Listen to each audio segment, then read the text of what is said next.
Hello and welcome to PhD classes. हम लोग का जो टॉपिक है ईडीएम फ्रेजेस का एससी बक्सी बुक से हमने उसके जो है 109 जो है वर्ड पढ़ चुके हैं पहले, और मुझे उम्मीद है कि वो सब जो है आपको याद हो गए होंगे। ठीक है, तो चलिए इस कहानी को आगे बढ़ाते हैं और इसमें सबसे पहला जो वर्ड है उसको देखते हैं क्या है। Chapter and verse. ठीक है, क्या मतलब है इसका बताएंगे। देखिए, चैप्टर का मतलब क्या होता है चैप्टर वाइज, वर्स क्या होती है पोएम होती है। ठीक है, तो कहने का मतलब ये देखो, मैंने आपको पहले ही बताया कि जो इडियम एंड फ्रेजेस होते हैं वो क्या होते हैं, वो सेंस पे डिपेंड होते हैं, उनका शब्दों से कोई मतलब नहीं होता। ठीक है, तो इसे इस हिसाब से समझिए कि बच्चों वो चैप्टर भी समझाएगा और पोएम भी समझाएगा। तो इसका मतलब ये है कि वो जो भी इंफॉर्मेशन देगा बिल्कुल डिटेल में देगा। तो इसका जो मतलब होता है वो होता है किसी भी चीज का इन डिटेल। किसी भी चीज को किसी में बताना बच्चों डिटेल में बताना। जैसे मैंने बोला he can narrate this story कैसे chapter and verse, chapter and verse. तो इसका मतलब क्या है कि ही कैन नरेट कर सकता है, कैसे बता सकता है इस स्टोरी को, कैसे बिल्कुल डिटेल में। बात समझ में आ गई होगी। तो चैप्टर एंड वर्स का मतलब होता है किसी भी चीज को कैसे बताना, बिल्कुल डिटेल में बताना। उम्मीद है बात समझ में आ गई होगी। वर्स मतलब पोएम, अब चैप्टर में तो चैप्टर भी बताएगा पोएम भी बताएगा, मतलब डिटेल में समझाएगा। ठीक है, चलिए नेक्स्ट क्या है। Cool varnas heels. ध्यान समझिए, कूल का मतलब बिल्कुल शांत हो जाना, हील्स हील। बात समझ में आ गई। तो बच्चों जब हील्स शांत होना तो कैसा सेंस है, जैसे मान लीजिए हम चुपचाप शांति से बैठ गए तो इसका मतलब क्या बोलते हैं कूल वर्न्स हील्स। तो इसका मतलब ये होता है कि ऐसा कब बैठते हैं, ऐसा हम तभी बैठते हैं जब हम किसी का इंतजार कर रहे हो। टू कैप क्या बच्चों वेटिंग। तो जब भी आप किसी का इंतजार करते हैं तो वहां पे आप लगाते हैं कूल वर्न्स हील। बात समझ में आ गई। ठीक है, ठीक है, चलिए नेक्स्ट क्या है। Carrot and stick policy. भाई ये कौन सी पॉलिसी है, ध्यान से समझिए। मैंने बोला कैरेट देगा और स्टिक भी देगा, मतलब गाजर भी देगा और डंडी भी देगा। ऐसी क्या पॉलिसी है। इसका मतलब यह है कि बच्चों काम अच्छा हुआ तो आपको रिवॉर्ड भी मिलेगा। ठीक है, और गलत हुआ तो आपको स्टिक भी मतलब डंडे मिलेगी, मतलब पनिशमेंट भी मिलेगा। तो ऐसी पॉलिसी को क्या बोलते हैं बच्चों, रिवॉर्ड एंड पनिशमेंट पॉलिसी को ही बोलते हैं बच्चों कैरेट एंड स्टिक पॉलिसी। बात समझ में आ गई। मतलब पसंद आई तो बच्चों कैरेट मतलब गाजर भी देगा, और नहीं पसंद आई तो डंडी भी देगा, पिटाई भी देगा। तो मतलब क्या है, रिवॉर्ड एंड पनिशमेंट पॉलिसी। उम्मीद है बात समझ में आ गई होगी। नेक्स्ट क्या है, कम इन हैंडी। इसका मतलब क्या है, जब कोई भी चीज आपके लिए बहुत ही ज्यादा यूजफुल है, किसी भी चीज का आपके लिए क्या है बहुत ही ज्यादा उपयोग है, मतलब महत्वपूर्ण है, तो वहां पे यूज होता है कम इन हैंडी। टू बी क्या होना, यूजफुल होता। ठीक है, टू बी क्या होना, यूजफुल होना। समझ गए। जैसे मैंने बोला कि टेक सम वुलन क्लॉथ्स। ठीक है,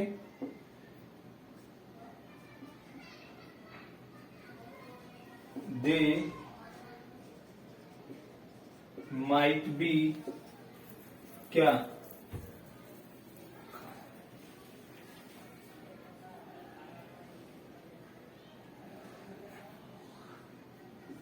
they might come in handy in Shimla.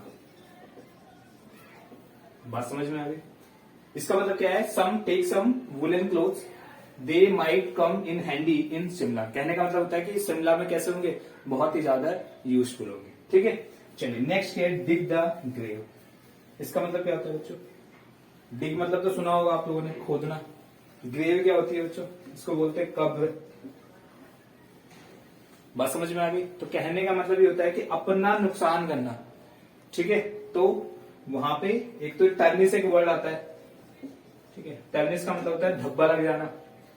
बात समझ में आ गई। जैसे मैंने बोला ना कि तुम जो है घूस लेने लगे हो, तो तुमने अपनी रेपुटेशन पे क्या लगा दिया, धब्बा लगा दिया। ठीक है, तो उस चीज को बोलते हैं डिग द ग्रेव। खुद का नुकसान कर देना, खुद को नष्ट करना, डिस्ट्रॉय, आप ऐसे कह सकते हैं। बात समझ में आ गई? ठीक है, तो वहां पे जैसे कहते हैं ना, अपनी कब्र खोदने का मतलब होता है कि खुद को क्या कर लेना बच्चों, बर्बाद कर देना। वहीं पे यूज होता है डिग द ग्रेव। उम्मीद है बात समझ में आ गई। मतलब अपने पे दाग लगाना, समझ गए? ये किसी भी रेपुटेशन को कह सकते हैं आप, ठीक है, किसी पोजीशन पे ये वहां पे यूज होता है। ठीक है, नेक्स्ट क्या है, ड्रॉ द लॉन्ग बो। इसका मतलब क्या है बच्चों? ये तो बहुत ज्यादा यूज होता है। कहां पे? आपने पॉलिटिकली इसको सुना होगा, ड्रॉ द लॉन्ग बो। इसका मतलब ये होता है कि बच्चों किसी भी चीज को बढ़ा चढ़ा के बताना, किसी भी चीज को बढ़ा चढ़ा के बताना, लंबी लंबी फेंकना, तो क्या बोलते हैं बच्चों? ड्रॉ द लॉन्ग बो। बात समझ में आ गई? जब आप लंबी लंबी फेंकते हैं ना, आप कहते हैं कि भाई मोदी जी ने ये किया वो, कि मैं मोदी जी के खिलाफ नहीं हूं, ठीक है, लेकिन कुछ ज्यादा ही फेंक देना, तो वहां पे क्या होता है कि बच्चों ड्रॉ द लॉन्ग बो।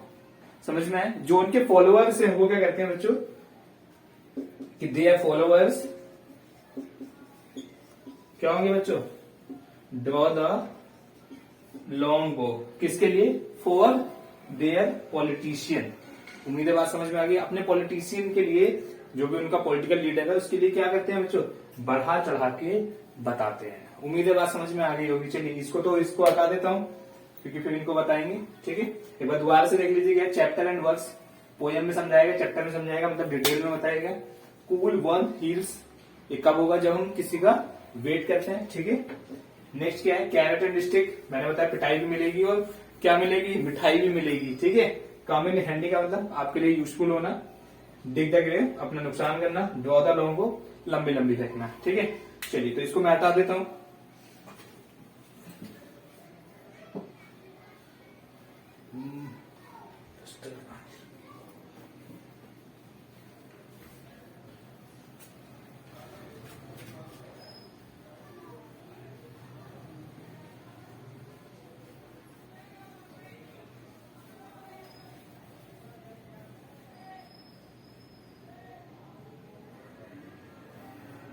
चलिए नेक्स्ट क्या है? नेक्स्ट है डाई इन हार्नेस। मतलब डाई का इन हार्नेस, इसका मतलब क्या होता है? देखो, हार्नेस का मतलब होता है कि जब किसी भी चीज का यूज करना, ठीक है, क्या करना? To use. तो किसी भी चीज का यूज करना और उस टाइम पे क्या हो जाना बच्चों? क्या हो जाना? डेड हो जाना। तो इसका मतलब होता है डाई इन हार्नेस का मतलब होता है डाई कब? While working. जब काम करते करते आदमी की क्या हो जाए बच्चों? मृत्यु हो जाए, तो वहां पे यूज होता है डाई इन हार्नेस। बात समझ में आ गई? डाई का मतलब क्या? डेड हो जाना। हार्नेस मतलब यूज करते हुए। तो बच्चों यूज का मतलब वाइल वर्किंग क्या हुआ बच्चों? किसी की क्या हो जाए? मृत्यु हो जाए, तो बच्चों वहां पे लगाते हैं डाई इन हार्नेस। उम्मीद है बात समझ में आ गई होगी। चलिए नेक्स्ट क्या है बच्चों? Dutch carriage. ये क्या है? इसका क्या मतलब है यार? डच कैरेज, ये तो यूज ही होता है, ये आप हमेशा देखते हो। इसका मतलब क्या? पीने के बाद, 2 पैग लगाने के बाद जो आदमी अपनी शक्ति दिखाता है, ठीक है, उसी को बोलते हैं डच कैरेज। साहस दिखाना कब? पीने के बाद। बात समझ में नहीं देगा ना, गाड़ी देगा, भाई चलाएगा, हट जाओ, कल मैं पीएम मोदी से, समझ गए? तो कहने का मतलब था कि पीने के बाद जो आप ताकत दिखाते हो अपनी, ठीक है, उन्हीं को बोलते हैं डच करेज। मतलब ब्रेवरी अंडर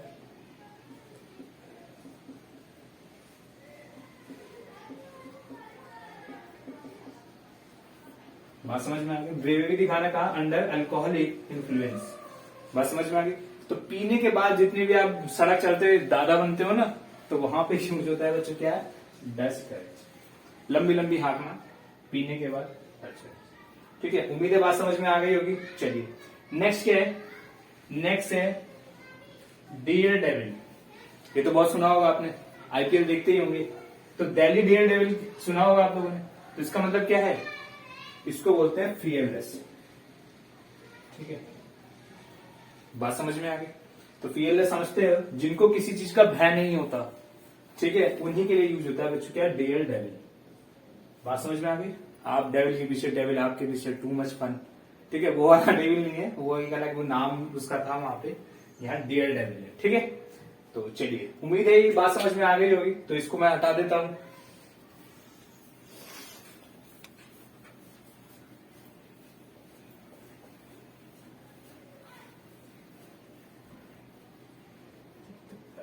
ये भी हटा ही देता हूं। नेक्स्ट क्या है? Dead drop. इसका मतलब क्या है? डेड हो जाना, ड्रॉप मतलब टूट जाना, उसके बाद कैसे हो जाना? डेड हो जाना।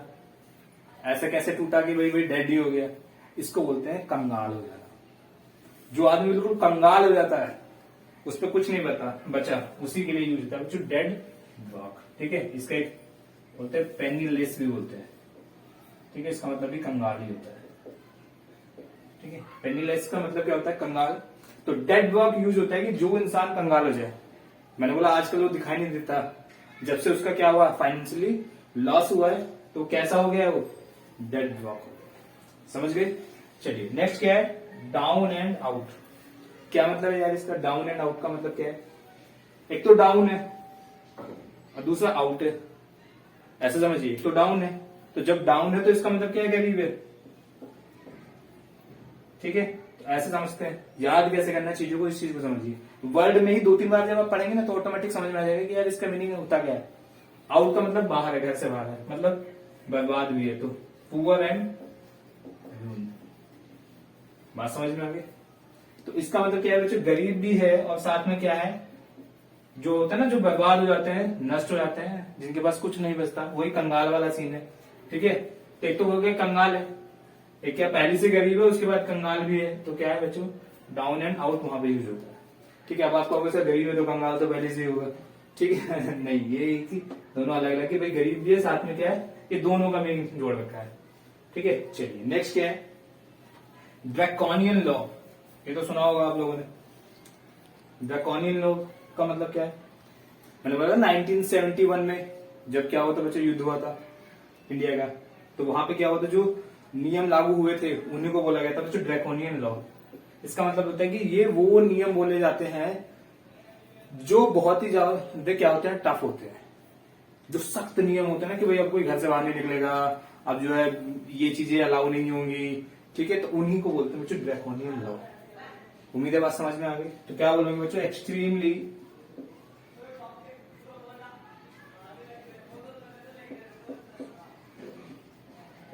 क्या है? Extremely severe law. मतलब कैसे बच्चों? बहुत ही टफ लॉ जो होते हैं ना, रूल्स होते हैं, उन्हीं को बोलते हैं बच्चों ड्रैकोनियन लॉ। बात समझ में आ गई? जैसे आजकल जो है युद्ध का माहौल है, यूक्रेनिया, ठीक है, और साथ में क्या है? रसिया वाला हिसाब है। तो क्या हुआ? अमेरिका ने, यूएसए ने और बाकी सब देशों ने क्या लगाया? आपने बच्चों बैन लगा दिया। ठीक है, तो क्या सख्त नियम उसके किसके अगेंस्ट है? पुतिन जी के अगेंस्ट। तो इसका मतलब क्या है बच्चों? इसी को बोलते हैं क्या? Draconian law. ठीक है, चलिए, तो नेक्स्ट कहने का मतलब ये है, नेक्स्ट वर्ड क्या है? Die hard. इसका क्या मतलब है? डाई हार्ड बताओ। एक तो है डाई हार्ड फैन, वो हार्ट है, ठीक है, ये हार्ड है। तो डाई हार्ड का मतलब ये होता है कि जो लोग क्या होते हैं? लगातार स्ट्रगल करते हैं।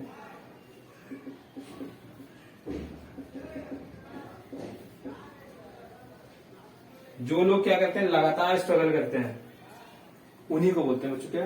Die hard. बात समझ में आ गई? Die hard. जो लोग क्या है? जिनका स्ट्रगल जो है क्या है? कंटिन्यू है, कि आज नहीं तो कल सक्सेस मिलेगी। अभी क्या है? स्ट्रगल कंटिन्यू है, जब से अभी तक कंटिन्यू है, तो वहीं को बोलते हैं बच्चों के परसिस्टेंट इन स्ट्रगल। उन्हीं को बोलते हैं बच्चों डाई हार्ड। और ड्रैकोनियन लॉ जो सबसे टफ लॉ होता है। डेड वर्क मतलब डेड भी हुए, वर्क भी हुए, मतलब क्या? टूट गए, कंगाल हो गए। डाउन एंड आउट का मतलब क्या? Poor and ruined. ठीक है, नेक्स्ट क्या है बच्चों? Days of recording. क्या मतलब है? इसका मतलब बच्चों यहाँ पे ये तभी यूज होता है जब होता है ना कि यार आप इसे कहते हैं ना, सो सुनार की अब जो है लोहार की है।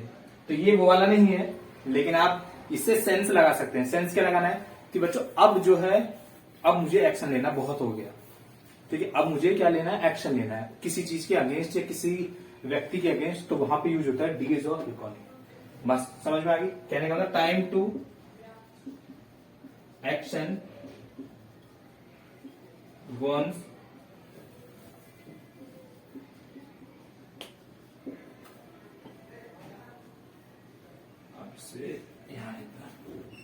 Time to action against one's action.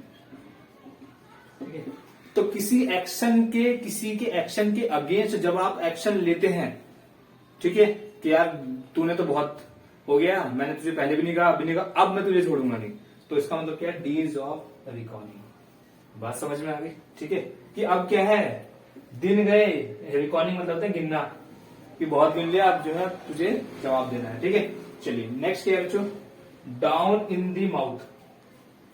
Down mouth मतलब क्या, ऐसा कब होता है, जब आदमी उदास होता है। बात समझ में आ गई, या किसी से अलग होता है। ये मोस्टली यूज होता है आउट ऑफ एलिमेंट।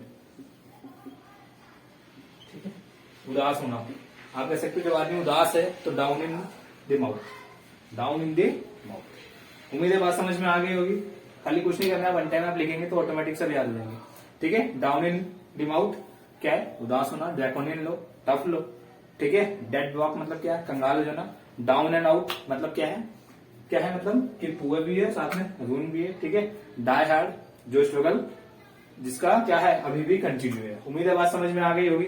बहुत आसान है लेकिन इंपॉर्टेंट बहुत है। आप ये नहीं कहेंगे सर मैंने तो पिछली वीडियो देख ली, इतनी देख ली, 100 हो गए वर्ड या 150 हो गए। नहीं नहीं नहीं बच्चों, बहुत इंपॉर्टेंट है। और 2-3 क्वेश्चन आने ही है। 2-3 क्वेश्चन का मतलब ये है कि बच्चों 4 to 6 मार्क्स आपके आएंगे प्री के एग्जाम में, तो आप इसे छोड़ नहीं सकते। चलिए ठीक है, आगे देखते हैं क्या पढ़ाएंगे। ठीक है, चलिए ठीक है, थैंक यू सो मच।